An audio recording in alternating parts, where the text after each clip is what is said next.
once this world health emergency has been declared. And the United States has acquiesced by declaring that emergency. This basically hands sovereignty over to the World Health Organization, the CDC, so on and so forth. This is effectively medical martial law, which is far worse than regular martial law. This is a serious thing. Whether this virus is fake or real, perceived or actual, these mechanisms are being put in place. And this woman simply explains how that plays out. It's very important that you watch this. I mean, I was given some pretty serious downloads pertaining to this whole thing. There's a lot of things I want to share with you, and God willing, I will later on. But for right now, we're literally seeing the manifestation of the white horse as well as the red horse. This is my firm belief. The white horse is the UN, and it is the World Health Organization. The white horse rider carried a bow, and it's not a bow and arrow bow.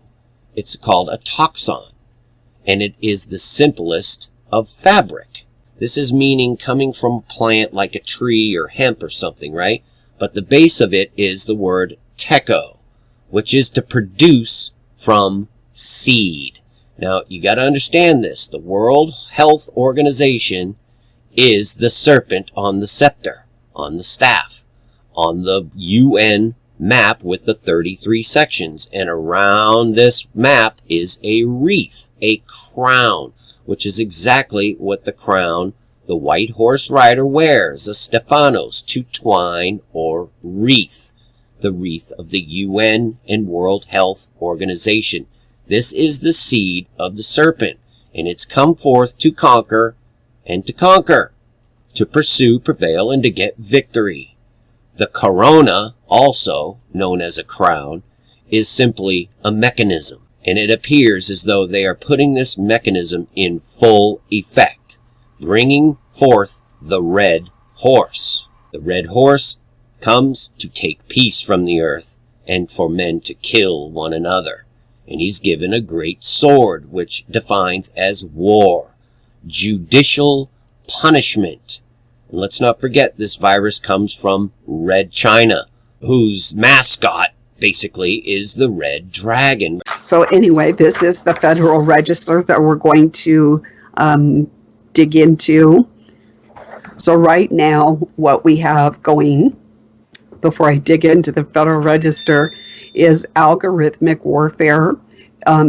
All the elements of creation have been weaponized, and also the words. And this is on both the side of God and the side of evil. And just as a really quick refresher, if you followed my work, if you don't, just look it up. It's pivotal to know a little bit of the backstory as we go into this. There were 3 Asilomar conferences. The first one was in 1975, and the decision was made by the policymakers to genetically modify all life on Earth. That's animal, human, plants, everything. To genetically modify all life on Earth. The second component was the geoengineering component. It was in the form of a binary weapon style. And so obviously that has been accomplished or is in process right now. That component, the framework, even though they had started before, was, I think it was 2010. So obviously that has been accomplished or is in process right now. And then in 2018 was the last component, and that is artificial intelligence or AI management of all life on Earth. AI management of all life on Earth. Another thing that you need to be aware of is that back in 2005, the United Nations through the FAO issued three 1,500-page each documents that are living documents, and every May they are increased, so they don't just stay the same, they actually grow in size, kind of like a beast. And one of them is called the Terrestrial Animal Health Code, and yes, in this code you are defined as an animal and need to be managed. And yes, in this code you are defined as an animal and need to be managed. Anything in this code that applies to animals is applicable to humans. There is also the aquatic code, and there's also very interesting the manual for diagnostic and vaccinations. And I've been watching this since 2005, and many people didn't even realize that it existed. And so that's where you're going to see in the days to come all these diagnostics and vaccinations emanate forth and are regulated by the United Nations.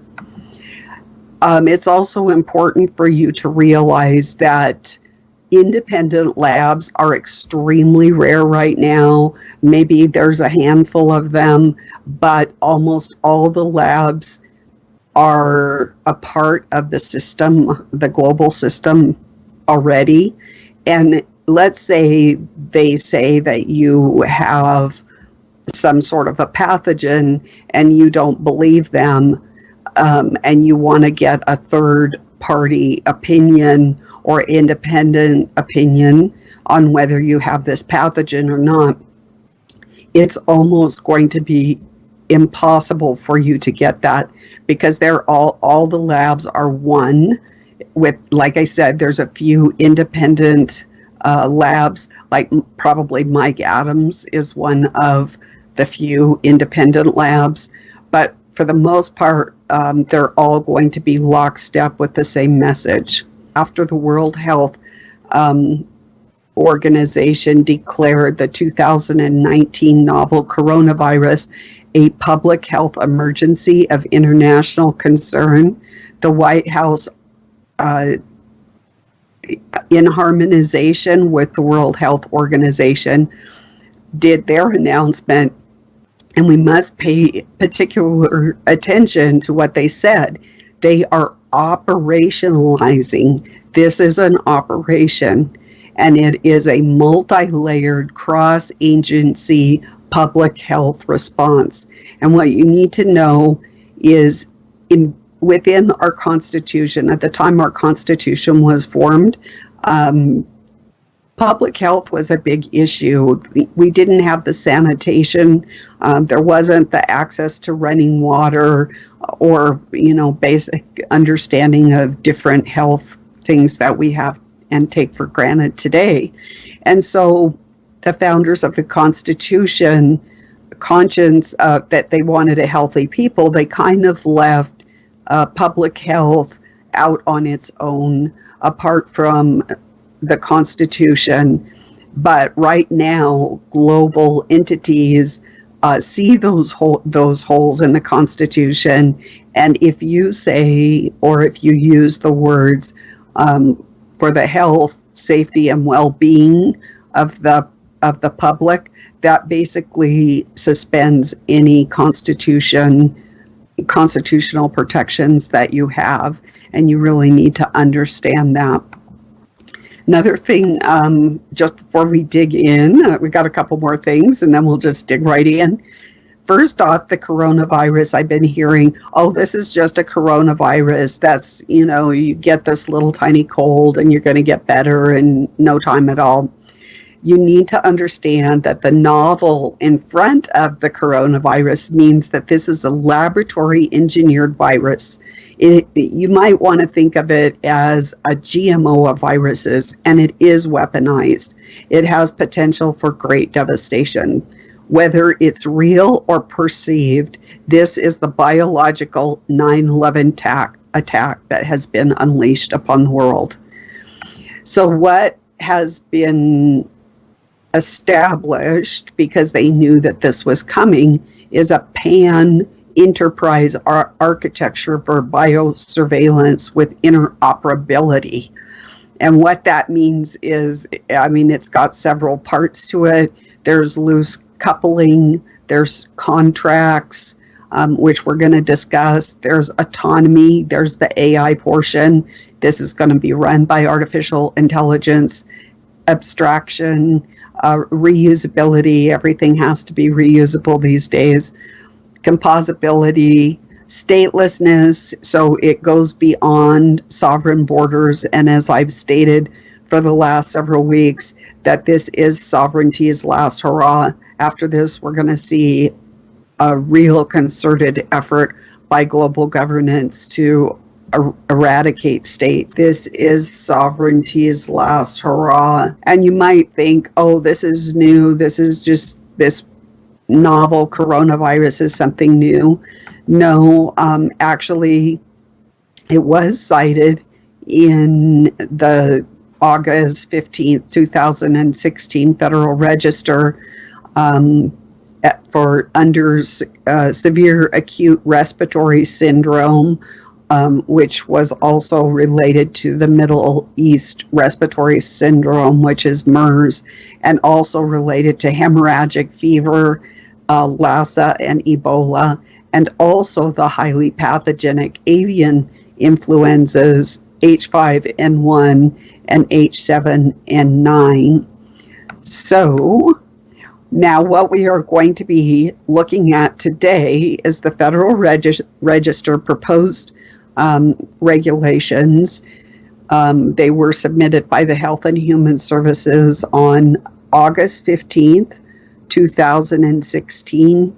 They were addressing the control of communicable diseases, and it became finalized on October 15th, 2016. What you're going to see in the next few minutes is basically medical martial law that was laying in wait for something like the coronavirus to come into being.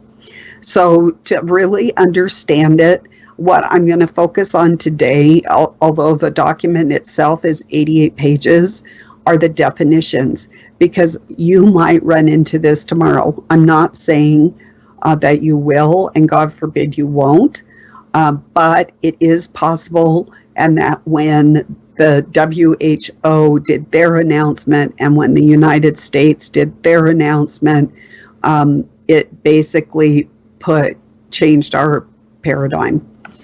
So I'm just going to go down the definitions in alphabetical order, so it is not how they are presented in the actual document. So you're going to see that there are agreements, and an agreement is entered into between the CDC and an individual expressing a voluntary agreement. This is like forced voluntary between the parties, that the individual will observe public health measures authorized under this part as the CDC considers reasonably necessary to protect the public health, including quarantine, isolation, conditional release, medical examination, hospitalization, vaccinations, and treatment. And so you are going to be forced into a contractual agreement with the CDC. So you need to be aware of that. Apprehension means the temporary taking into custody of an individual or a group for purposes of determining whether federal quarantine, isolation, or conditional release is warranted. This means that any of us at any time, especially within the next month, can be apprehended by public health officials or law enforcement and forced into what we're going to see here in a few minutes. The conditional release means surveillance as defined in 42 of the CFR 71.1 6.1 and includes public health supervision through in-person visits by health officials or their designees, telephone, or through electronic or internet-based monitoring. There's actually a little bit more about that we will go into in a few moments. So you might be released and self-quarantine into your home, but it's going to be a conditional release, and you're going to have all these checkups and electronics to make sure. You're basically going to be placed in electronic prison. So stand on the rock of Christ, trust in Him, lean not on your own understanding, and peace and grace to you. Many fish. Finally, my brethren, be strong in the Lord, and in the power of his might. Put on the whole armour of God, that ye may be able to stand against the wiles of the devil. For we wrestle not against flesh and blood, but against principalities, against powers, against the rulers of the darkness of this world, against spiritual wickedness in high places. Wherefore take unto you the whole armour of God,